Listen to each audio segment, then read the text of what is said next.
Let's get into the mailbag. If you have something to say, you can email info@davidpakman.com. Sometimes we will pick something from a YouTube comment or a Twitter message or whatever the case may be. I want to start today with someone who feels very, very strongly about Donald Trump.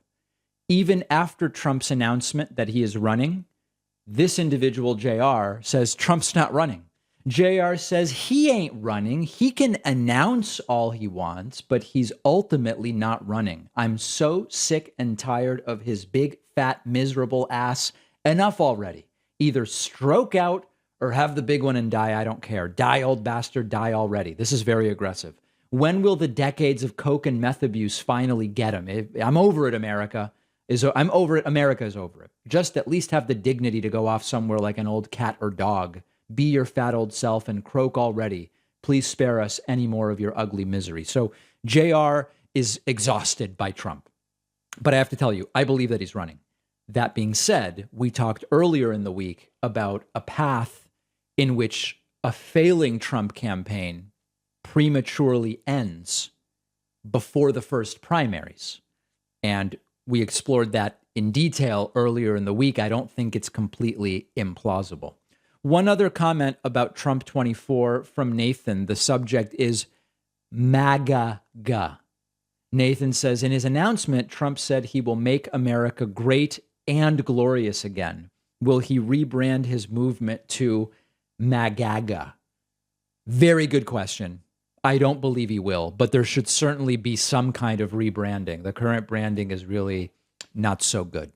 On the topic of getting men out of women's sports, as the right loves to say, Alex had a really good thought.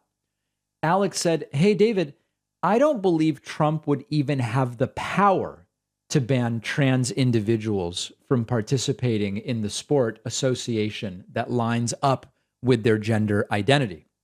Aren't sports associations private entities? If they allow a trans male to female to participate in a sport formally consisting of majority cis women, that is their own choice. With all due respect, Alex. Yeah, this is actually a very good point. So there's two issues here.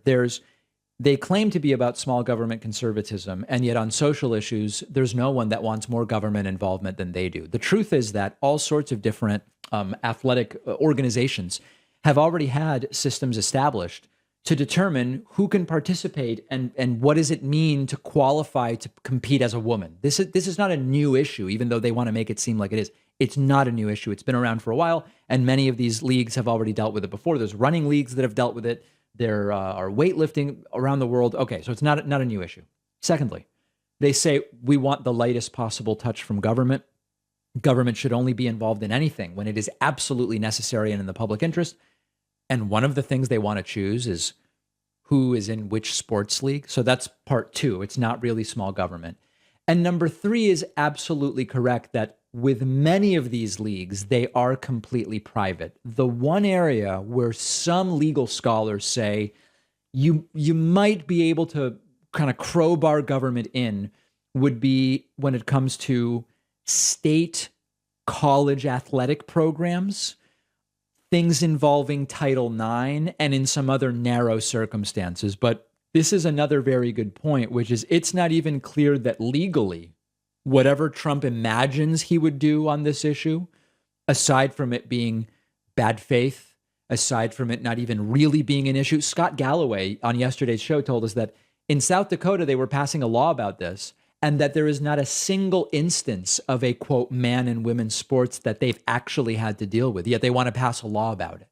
A lot of problems with all of this, and let's hope that Donald Trump never even ends up in the position to do it.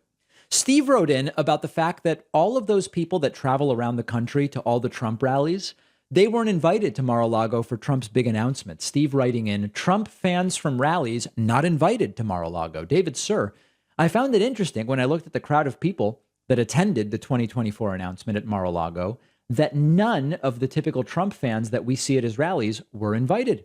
Could it be that Trump doesn't like to hang out with his faithful rally goers? Listen, I have said this before, not that we needed more proof, but I have said before, Trump doesn't like the people that voted for him. Trump, as a rich guy, from Queens, Manhattan, spent most of his life away from the folks that ultimately became his constituents and trying to be nowhere near a lot of those folks. And now he has built this persona where, I mean, think of it. At age 68, he suddenly is religious. At age 68, he's suddenly against abortion. He likes the boaters of Florida. He likes country music. None of it is believable. It is all a character necessitated by the reality that Trump couldn't win a Democratic primary because there are some standards in the Democratic primary. I'm not saying that the standards are amazing or anything to write home about, but there are at least some standards among Democratic primary voters. Among Republican voters, there are absolutely no standards. And that's why Donald Trump had to run as a Republican, despite the fact that he was probably really a Democrat for most of his life. Next email is from Greg, and Greg brings up something that I think is completely implausible. Greg says, Trump DeSantis 2024. David, I write to you with tears in my eyes and fear in my heart.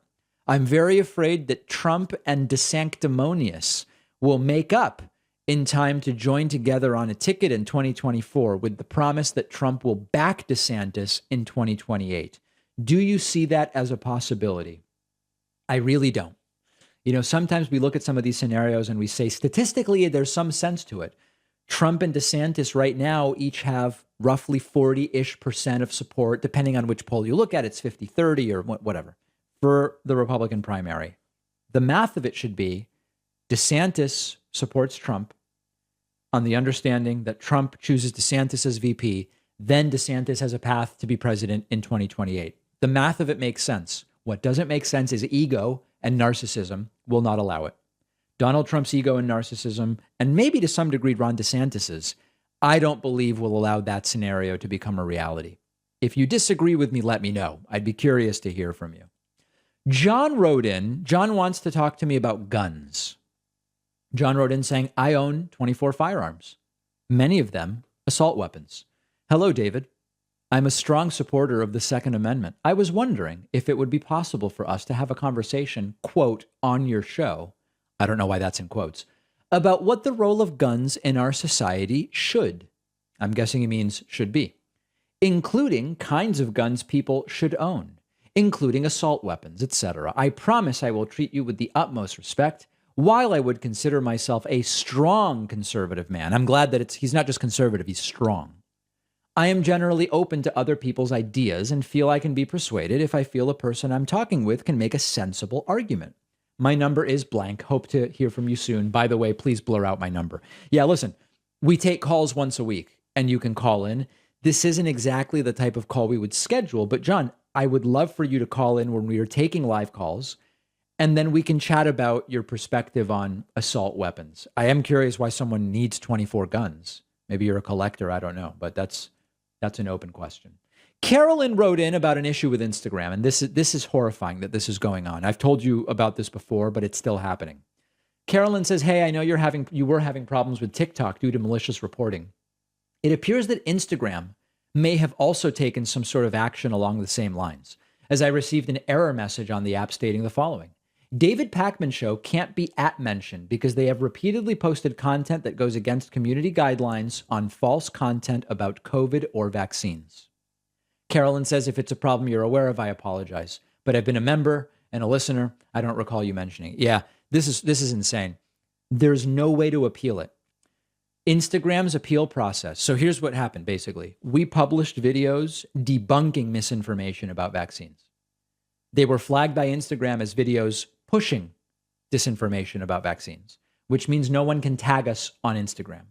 When we try to appeal it, there's an appeal process, but you have to submit the videos in question that caused the problem, but those videos have been removed. So we quite literally cannot file an appeal.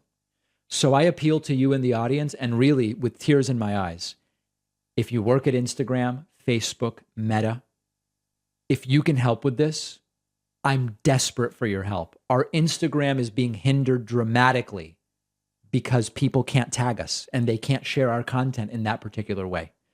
If you can help, please email info@davidpakman.com. We have a great bonus show for you today. We will talk about so many different things. Huge announcement. Our white paper on talking to family on at Thanksgiving about things you disagree about is now live and available for free. We produced a guide, which you can get at davidpakman.com/guide for free. I have nothing to sell you here. It's a free guide. People call in all the time. They say, David, how do I handle this, that conversation? We have it's like a 10-page paper. Got really, really good. davidpakman.com/guide. Read it before your Thanksgiving conversations. Let me know if there are things that should be added, modified, whatever. Free. If people like these, we will do more of these guides. We have a great bonus show for you today. Join Pakman.com to get instant access. I hope to see you there.